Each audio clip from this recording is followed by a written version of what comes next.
Everyone, welcome back to our channel. तो आज के लेक्चर में हम पढ़ने वाले हैं क्रॉप प्रोडक्शन इंप्रूवमेंट। इससे पहले वाले लेक्चर में हमने जाना था कि क्रॉप की वैरायटी कैसे इंप्रूव करते हैं। हमने स्टार्ट किया है बेटा क्लास 9 का chapter improvement in food resources, जिसमें कि हम पार्ट 1 में देख चुके थे एक ओवरव्यू के चैप्टर में हमने क्या क्या पढ़ना है, और बेटा फूड रिसोर्सेज के बारे में भी हमने जाना था, क्रॉप के बारे में भी जाना था, और हम बेटा जो लास्ट सेकंड जो लेक्चर था उसमें हमने जाना था क्रॉप की वैरायटी कैसे इंप्रूव की जाती है। तो हम नेक्स्ट अब पढ़ेंगे कि क्रॉप की वैरायटी तो इंप्रूव हो गई, अब हम पढ़ेंगे क्रॉप को प्रोडक्शन कैसे इंप्रूव होगा, कैसे इंप्रूव हो सकता है। तो हम जानेंगे कि क्यों कर रहे हैं और कैसे करते हैं। तो स्टार्ट करें बेटा।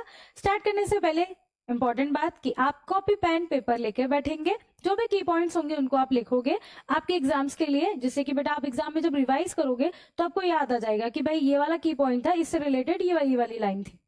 ठीक है, तो स्टार्ट करते हैं बेटा आज का लेक्चर। चलो, क्रॉप की प्रोडक्शन इंप्रूव कैसे की जाती है।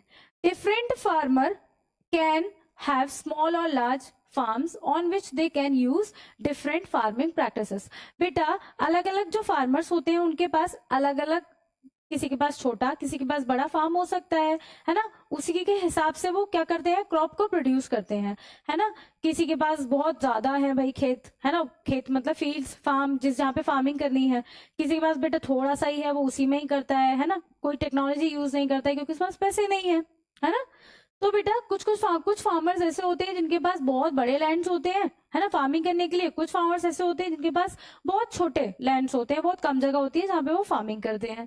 ठीक है, the choice of farming practices would depend upon the availability of financial resources money. बेटा ये तो उन पे डिपेंड करता है ना, उनके फाइनेंशियल कंडीशन पे, कि वो क्रॉप कितनी ज्यादा उगा पाएंगे, कितनी ज्यादा ग्रो करा पाएंगे। उनके पास जितना लैंड्स होगा, जितनी रिसोर्सेस होंगे, जितनी फैसिलिटी होगी, उसी के अकॉर्डिंग वो कर पाएंगे, है ना। Hence, production practices can be divided into different level। तो इसी के हिसाब से बेटा 3 लेवल पे हमने इसको कैटेगराइज किया है क्रॉप प्रोडक्शन इंप्रूवमेंट को। कौन कौन से? नो कॉस्ट प्रोडक्शन, बेटा ऐसे किसान, ऐसे फार्मर्स जिनके पास पैसे नहीं है ना, जिनके पास बेटा कोई फाइनेंशियल हेल्प नहीं है, जिनके पास कोई पैसा नहीं है, जितना लैंड है उनके पास वो उसी में ही क्या करते हैं, प्रोडक्शन करते हैं, क्रॉप उगाते हैं, है ना। और बेटा वो उसमें ही, क्योंकि वो कोई और सोर्स ही नहीं है ना उनके पास कि बाहर से कोई हेल्प मिल जाए कुछ करे। तो नो कॉस्ट प्रोडक्शन मतलब कि उनके पास पैसे नहीं है, जितना उनके पास लैंड है वो वहीं पर क्या करेंगे, फार्मिंग करेंगे। लो कॉस्ट प्रोडक्शन मतलब कि आप और हम जैसे लोग, मतलब थोड़ा थोड़ा पैसा तो है ना, काम करने के लिए थोड़ा तो पैसा लगा देंगे, है ना, थोड़ा पैसा लगा देंगे, है ना। आप अपने आप को फार्मर समझो आज के लिए, है ना, क्रॉप प्रोडक्शन करा रहे हैं हम, तो फार्मर समझोगे तो और अच्छे से समझ में आएगा। ठीक है, लो कॉस्ट प्रोडक्शन मतलब कि आप और हम जैसे जिनके पास थोड़ा पैसा है लगाने के लिए, थोड़ा लगा देंगे भाई, है ना, प्रोड्यूस करा लेंगे अपनी क्रॉप, है ना, क्योंकि भाई ज्यादा भी तो चाहिए और भी तो पैसा बनाना है इसलिए। एक होता है बेटा हाई कॉस्ट प्रोडक्शन, मतलब कि जैसे टाटा अंबानी टाइप के लोग है ना, उनके पास भाई बहुत बड़े बड़े खेत है, बहुत बड़े बड़े फार्म्स है, वहां पे उनको फार्मिंग करनी है। जैसे कि बेटा आपने देखा होगा सलमान खान का खुद का फार्म हाउस है ना, वहां पे वो खुद फार्मिंग करता है। तो बेटा ऐसे ही कुछ अमीर अमीर लोग, है ना, कुछ अंबानी टाइप के लोग जो हाई कॉस्ट प्रोडक्शन करते हैं, जिनमें कि बेटा बहुत सारे बहुत बड़े बड़े लैंड्स होते हैं, उनके पास बहुत अच्छी अच्छी टेक्नोलॉजीज होती हैं, जिसकी हेल्प से वो क्या करते हैं, क्रॉप को प्रोड्यूस कराते हैं। ठीक है, उनके बाद बेटा उसके बाद उनको पैसा भी तो मिलता है, क्रॉप प्रोडक्शन के बाद बेटा पैसा भी तो मिलता है। क्रॉप को प्रोड्यूस करेंगे, फिर उसको बेटा बेचेंगे मार्केट में जाके, मार्केट में से अच्छा पैसा मिलेगा, अच्छा पैसा मिलेगा तो क्या बनेंगे, अमीर बन जाएंगे, है ना। चलो नेक्स्ट है बेटा practices for crop production improvement. कौन कौन सी प्रैक्टिसेस है जिनसे बेटा क्रॉप प्रोडक्शन इंप्रूवमेंट हो सकता है। एक तो बेटा न्यूट्रिशन मैनेजमेंट, एक है इरिगेशन, और तीसरा है हमारा क्रॉपिंग पैटर्न्स।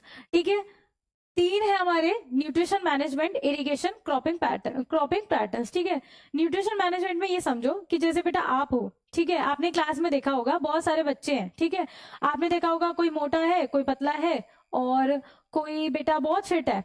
तो मोटा पतला और फिट कैसे हैं, कोई बेटा जो ज्यादा खा रहा है वो मोटा है, जो कम खा रहा है वो पतला है, और बेटा जो अच्छे से खा रहा है, मतलब सुबह दूध पीता है, दिन में लंच, रात को डिनर अच्छे से खा रहा है, वो फिट है। मतलब कि फिट रहने के लिए अच्छा मिलना चाहिए उसको, है ना, न्यूट्रिशन अच्छा मिलना चाहिए। न्यूट्रिशन पे डिपेंड करता है कि कौन कैसा दिख रहा है, क्या मतलब वो कैसा है, फिट है या वीक है या फिर मोटा है या फिर पतला है, जो भी है ना, न्यूट्रिशन पे डिपेंड करता है। ऐसे ही बेटा हमारे प्लांट्स के न्यूट्रिशन पे भी डिपेंड करता है, प्लांट्स की जो हेल्थ है वो न्यूट्रिशन पे डिपेंड करेगी, है ना। उसको अच्छे से न्यूट्रिशन मिलेगा तो प्लांट हमारा अच्छे से ग्रो करेगा, अच्छे से ग्रो करेगा तो प्रोडक्शन भी अच्छा होगा, है ना। तो चलो एक एक करके देखते हैं कि क्या है हमारे प्रोडक्शन में इम्प्रूवमेंट कराने के जो भी तरीके हैं वो, है ना। तो जो न्यूट्रिशन मैनेजमेंट है उसमें सबसे पहले जो हमारा प्लांट है उसको बेटा न्यूट्रिशन मिलता कैसे है, सबसे पहले मिलेगा बेटा एयर से, जिसमें क्या क्या मिलेगा, कार्बन मिलेगी और ऑक्सीजन। हवा से ही मिल रहा है बेटा उसको न्यूट्रिशन, है ना। पहला न्यूट्रिशन तो हवा से मिल रहा है। हवा से क्या मिल रहा है बेटा, कार्बन और ऑक्सीजन, ठीक है। पानी से क्या मिलता है बेटा, हाइड्रोजन मिलता है और ऑक्सीजन मिलता है, ठीक है। पानी किससे मिलकर बना होता है, हाइड्रोजन और ऑक्सीजन से, तो पानी से उसको हाइड्रोजन और ऑक्सीजन मिलेगा, सिंपल सी बात है, ठीक है। सॉइल, मिट्टी में ही तो उगता है हमारा प्लांट, ग्रो करता है प्लांट, मिट्टी में ही तो उगता है। तो बेटा उसमें कुछ होते हैं मैक्रोन्यूट्रिएंट्स और एक होते हैं माइक्रोन्यूट्रिएंट्स, ठीक है। मैक्रोन्यूट्रिएंट्स वो होते हैं जो कि प्लांट्स को ज्यादा अमाउंट में चाहिए होते हैं, है ना, ज्यादा अमाउंट में। और माइक्रो मतलब कि छोटे, जो कम अमाउंट में चाहिए वो माइक्रोन्यूट्रिएंट्स, है ना। जैसे कि बेटा nitrogen, phosphorus, potassium, calcium, magnesium, sulphur, ये प्लांट को बहुत ज्यादा चाहिए भैया, हम ज्यादा चाहिए भाई, ज्यादा के बिना नहीं काम चलेगा उनका। माइक्रोन्यूट्रिएंट्स में क्या बेटा, iron, manganese, boron, zinc, copper, molybdenum, chlorine, ये बेटा कम में भी चला लेंगे काम, ठीक है। कि हम तो बेटा थोड़ा भी मिलेगा ना, प्लांट्स कह रहे हैं कि हमको थोड़ा भी मिलेगा ना तो हम चला लेंगे काम, ठीक है भाई, थोड़ा सा तो दे दो लेकिन। अच्छा, अगर ऐसा what happen if plant lack in nutrition, क्या होगा अगर न्यूट्रिशन नहीं मिले प्लांट्स को, तो आपको न्यूट्रिशन नहीं मिलेगा तो क्या करोगे आप, भाई मैम वीक हो जाएंगे, हम पतले हो जाएंगे, है ना। और एक टाइम ऐसा होगा कि भाई आपकी हालत बहुत कंडीशन खराब हो जाएगी ना, आंखों के नीचे डार्क सर्कल्स आ जाएंगे, आपकी हेयर लॉस होने लगेगा, है ना, वेट लॉस होने लगेगा अगर न्यूट्रिशन नहीं मिलेगा तो, है ना। और बेटा आप केपेबल नहीं रहोगे कोई भी काम करने के। ऐसे ही प्लांट्स भी होते हैं, प्लांट्स को अगर न्यूट्रिशन नहीं मिलेगा तो क्या करेगा प्लांट भी मर जाएगा, प्लांट भी मर जाएगा ना, वो रिप्रोड्यूस नहीं कर पाएगा, वो यील्ड उसकी अच्छी नहीं होगी, मतलब कि प्रोडक्शन अच्छा नहीं होगा, है ना। द यील्ड में be affected as plant won't able to be reproduce, plant growth can be affected, plants can get disease easily. जैसे कि बेटा आपका भी हेयर लॉस होने लगेगा ना, न्यूट्रिशन नहीं मिलेगा तो, और आप पतले होने लगोगे, मतलब कि आपको डिसीज होने लगेगा। ऐसे ही प्लांट्स को भी डिसीज होने लगते हैं अगर उसको न्यूट्रिशन नहीं मिले तो, है ना। तो प्रोडक्शन को हम इंप्रूव करने के लिए क्या कर सकते हैं, उसको अच्छा न्यूट्रिशन दे सकते हैं, सबसे पहली बात, ठीक है। ये मैक्रो और माइक्रो न्यूट्रिशन के बीच में डिफरेंसेस है। मैक्रो वही जो कि ज्यादा अमाउंट में चाहिए ऐसे न्यूट्रिशन, है ना, जैसे कि बेटा nitrogen, phosphorus, potassium, calcium, magnesium, sulphur, एक बार देख लेना ये पॉज करके वीडियो को। और माइक्रो कौन से थे बेटा, जैसे कि iron, manganese, boron, zinc, copper, molybdenum, chlorine. ये कह रहे हैं प्लांट्स की भाई हमें कम दे दोगे ना हम काम चला लेंगे, पर एटलीस्ट थोड़ा सा तो दे दो, ठीक है, थोड़ा सा तो दे दो, है ना, कम अमाउंट में भी काम चला लेंगे, ठीक है। इसके अलावा बेटा प्लांट्स हवा से ले लेता है, पानी से ले लेता है और सॉइल से भी ले रहा है न्यूट्रिशन, ठीक है, तीनों जगह से उसे न्यूट्रिशन मिल रहा है। इसके अलावा भी प्लांट्स को कुछ और न्यूट्रिशन चाहिए, हाँ, है ना। जैसे आपका पेट नहीं भरता ना, रोटी सब्जी से पेट नहीं भरता आपका, है ना, जो भी अच्छा मैम मम्मी कुछ बना के देती हैं जैसे दाल चावल, उससे पेट नहीं भरता। अरे पिज्जा खाना है, अरे क्या खाना है, नूडल्स खाने हैं, है ना। तो वैसे ही बेटा प्लांट्स को भी और चीजें खानी होती है अलग से, है ना, उसमें कुछ अच्छी होती है कुछ बुरी भी होती है, अच्छी बुरी समझो क्या। मैन्योर एक चीज है जो प्लांट्स को न्यूट्रिशन देती है, ठीक है। क्या है वो चीज, अगर आप विलेज एरिया से बिलोंग करते हो या फिर कभी आपने देखा है गाँव तो आपको पता होगा, है ना, नहीं भी पता है तो कोई बात नहीं। मैन्योर का मतलब होता है खाद, है ना, खाद। तो खाद क्या चीज होती है, खाद होती है मैम मिट्टी जैसी दिखती है कुछ कुछ, है ना, मिट्टी जैसी कुछ दिखती है। चलो देखो क्या लिखा है यहाँ पे, to increase the yield the soil can be enriched by supplying nutrients in the form of manure and fertiliser, ठीक है। अगर न्यूट्रिशन की बेटा कमी होती है सॉइल में तो उसको हम एनरिच करते हैं कैसे, मैन्योर और फर्टिलाइजर मिला के, ठीक है। Manure is a source of organic matter, ये क्या है, सोर्स है ऑर्गेनिक मैटर का, ठीक है। हम बनाते कैसे इसे अभी देखो, ठीक है। मैन्योर क्या होता है और कैसे बनाते हैं और क्यों उसको इंट्रोड्यूस करा रहे हैं हम क्रॉप प्रोडक्शन में। It supply small quantities of nutrient to the soil, ऐसा नहीं कि भर भर के हम न्यूट्रिशन दे रहे हैं मैन्योर को ऐड करके, मैन्योर से भी थोड़े अमाउंट में ही हमारे न्यूट्रिशन जाते हैं। It is prepared by the decomposition of animal excreta and plant waste, जो भी प्लांट वेस्ट होता है ना, जैसे कि हम प्लांट में जो भी फ्रूट होता है, जो भी सीड होता है, जैसे दाल चावल का जो भी होता है बचा कुचा पोर्शन, वो, और बेटा जो एनिमल एक्सक्रीटा होता है, मतलब कि गोबर, गाय का गोबर, भैंस का गोबर, है ना, इन सबको बेटा क्या करते हैं, डिकम्पोज करते हैं और क्या बनाते हैं, मैन्योर बनाते हैं। ठीक है, समझे। और उसको ऐड करते हैं हम अपनी फील्ड में, खेतों में, क्रॉप में, जिससे कि प्रोडक्शन अच्छा हो, क्योंकि उसमें न्यूट्रिशन होते हैं इसलिए। ठीक है, तो टाइप्स ऑफ मेन्योर, अरे मैम इसके भी टाइप्स पढ़ने हैं। हाँ बेटा, बहुत इजी है, बहुत बहुत बहुत इजी है, देखो एक बार। ठीक है, the process in which animal excreta like cow dung, मतलब कि गाय का गोबर, और किचन वेस्ट, प्लांट, किचन का वेस्ट मतलब कि जैसे जो सब्जियों के फलों के जो सब्जियों के छिलके होते हैं वो, है ना, plant remains, waste food, sewage waste etcetera are decompose in pits, is known as composting. क्या करते हैं बेटा, एक पिट बनाते हैं, गड्ढा बनाते हैं, उसमें क्या करते हैं, किचन का वेस्ट डाल देंगे, है ना, और बेटा एनिमल एक्सक्रीटा डाल देंगे, ठीक है, और सीवेज का वेस्ट डाल देंगे, सब कुछ डाल देंगे, और बेटा क्या, मैन्योर बन के तैयार हो जाएगी, जिसका नाम है क्या, कंपोस्ट बोलते हैं उसको, है ना, कंपोस्ट कर रहे हैं इसलिए। और उसको बेटा जब फील्ड में क्रॉप उगाते हैं ये लोग, ग्रो कराते हैं, तो उसमें ये लोग डाल देते हैं, इसमें न्यूट्रिशन होता है इसीलिए।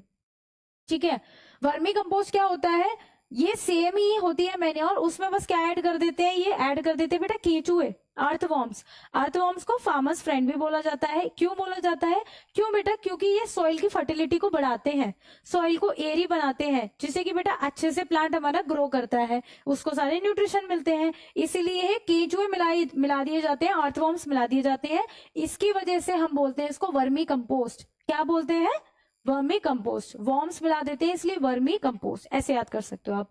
थर्ड है बेटा ग्रीन मेन्योर। ग्रीन मेन्योर क्या होती है, some plants like sun hemp and guar etcetera, ये लेग्यूम्स होते हैं प्लांट्स, है ना, are grown and after some time mulched by ploughing in the field, और कुछ टाइम बाद इनको जब ऐसे ऊपर से परत हटा देते हैं ना, प्लगिंग कर देते हैं, तो बेटा these in green plant turn into green manure, तो ये प्लांट किस में कन्वर्ट हो जाते हैं, ग्रीन मेन्योर में।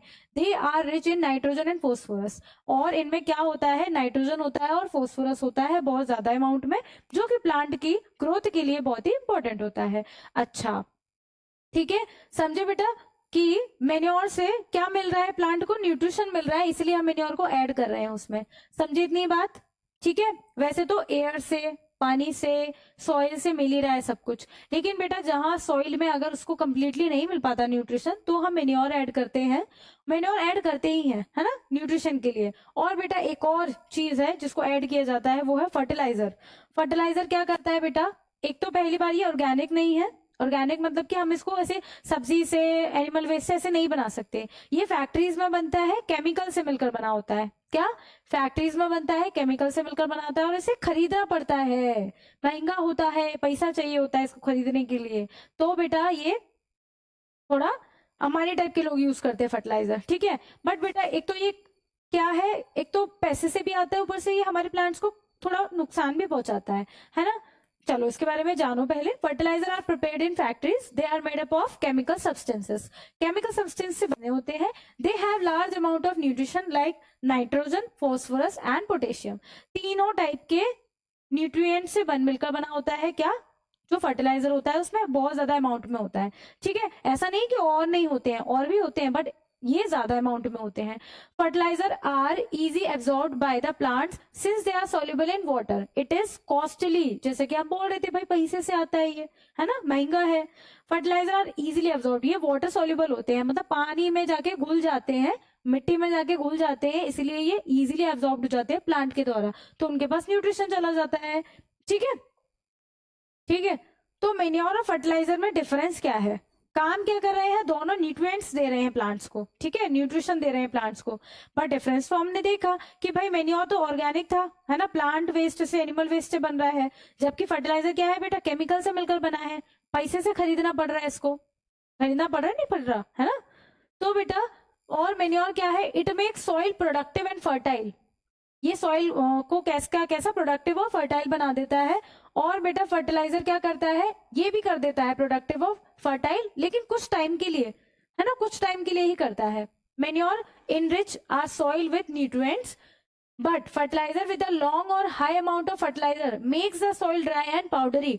अगर बेटा ज्यादा आपने फर्टिलाइजर मिला दिया तो क्या हो जाएगा, सॉइल ड्राई और पाउडरी हो जाएगी, मतलब कि नुकसान भी पहुंचा रहा है ये, समझे इस चीज को, नुकसान भी पहुंचा रहा है, एक तो महंगा पैसे से लिया हमने, ऊपर से नुकसान भी पहुंचा रहा है, अरे अरे मेन्योर देखो बेटा reduces the soil erosion, it reduces soil erosion का मतलब होता है मिट्टी की जो ऊपर वाली लेयर होती है उसका हट जाना, है ना, किसी भी वजह से, हवा से, पानी से, या कोई भी नेचुरल, या कोई भी हमने किया हो ऐसी चीज से कोई भी मिट्टी की जो ऊपर वाली लेयर है वो हट जाती है, उसको सॉइल इरोजन बोलते हैं।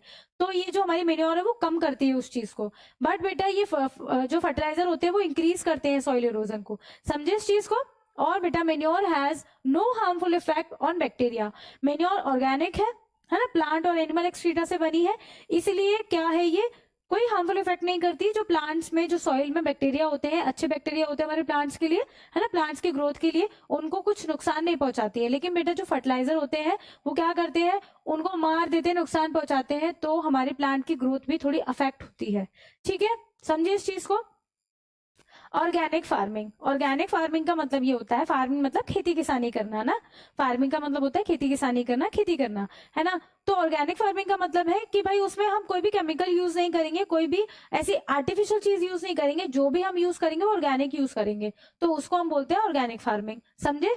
ठीक है, a farming practice which involves no use of artificial chemicals, fertiliser and pesticides. Pesticides वो होते हैं जो कीड़े मकोड़ों को मारने के लिए यूज होते हैं, ठीक है, उनको हम बोलते हैं पेस्टिसाइड्स। फर्टिलाइजर तो होते ही है केमिकल्स जो न्यूट्रिएंट्स देते हैं हमारे प्लांट्स को, बट बेटा उनका कुछ हार्मफुल इफेक्ट भी होता है, इसलिए हम उनको यूज नहीं कर रहे हैं, ठीक है, ऑर्गेनिक फार्मिंग पे, समझे। And completely relies upon the organic matter is known as organic farming. ठीक है बेटा, ऑर्गेनिक फार्मिंग कैसी की जाती है, मेन्योर का यूज करेंगे हम इसमें, bio agent such as blue green algae use करेंगे, ये भी बैक्टीरिया है, इसको हम यूज करेंगे। एक बायो फर्टिलाइजर यूज करेंगे, बायो फर्टिलाइजर मतलब ऐसा फर्टिलाइजर जो बायो मतलब कि जो ऑर्गेनिक तरीके से बना हुआ है, हम उसको यूज कर सकते हैं।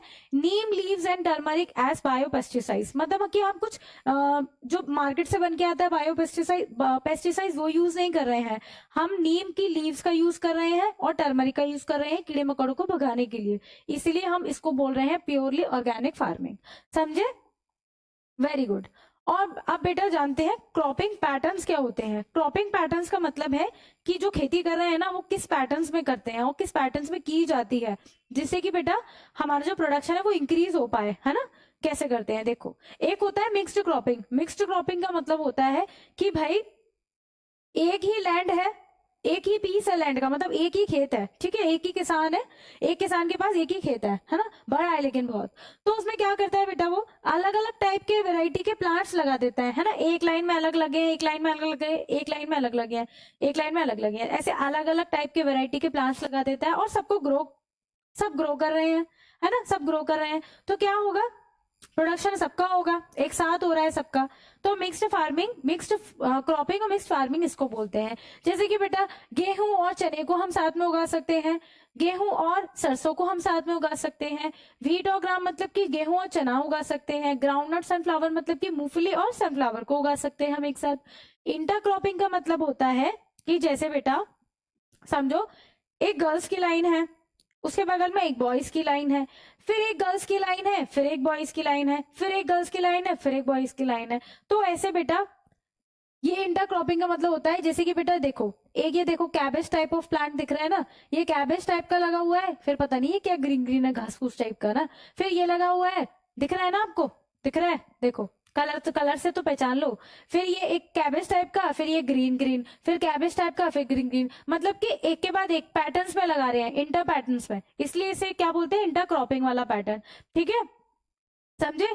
क्रॉप रोटेशन का मतलब होता है कि जैसे कि मैंने अभी इस वक्त अपने खेत में, अपने फील्ड में, अपने फार्म में गेहूं उगा रखा है, ठीक है, और बेटा न्यूट्रिशन ले लिए सब गेहूं ने ना, उसको क्रॉप को पूरा ग्रो कर गया वो अच्छे से, ठीक है। अब उसके बाद क्या, सॉइल वहां की लेस न्यूट्रिशन वाली हो गई ना, उसके पास न्यूट्रिशन उतने नहीं रहे, तो बेटा मैं ऐसा प्लांट अब ग्रो करूंगी वहां पे, ऐसी क्रॉप ग्रो करूंगी जिसको लेस न्यूट्रिशन चाहिए हो, है ना, मेरा मतलब प्लांट भी ग्रो करेगा, टाइम भी बच जाएगा, और ऐसे मतलब 4-4 मंथ करके कि 4 मंथ्स मैं गेहूं करूंगी, 4 मंथ्स मैं चावल करूंगी, 4 मंथ्स में सरसों करूंगी, है ना, मस्टर्ड वाली।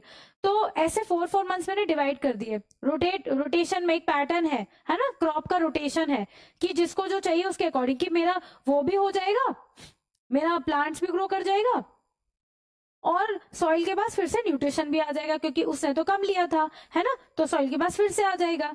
तो बेटा ऐसे भी फार्मिंग की जाती है, ऐसे भी क्रॉपिंग की जाती है पैटर्न्स को चेंज कर करके, तो उसको हम क्या बोलते हैं, रोटेशन। हमने डिसाइड किया है पहले से, है ना, एक प्लान किया है हमने, growing different crops on a piece of land in a pre plan succession.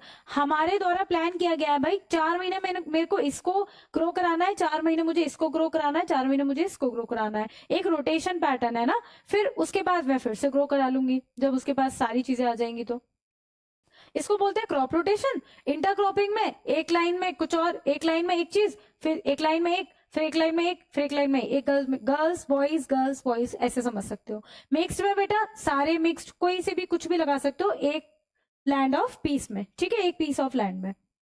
समझे इस बात को।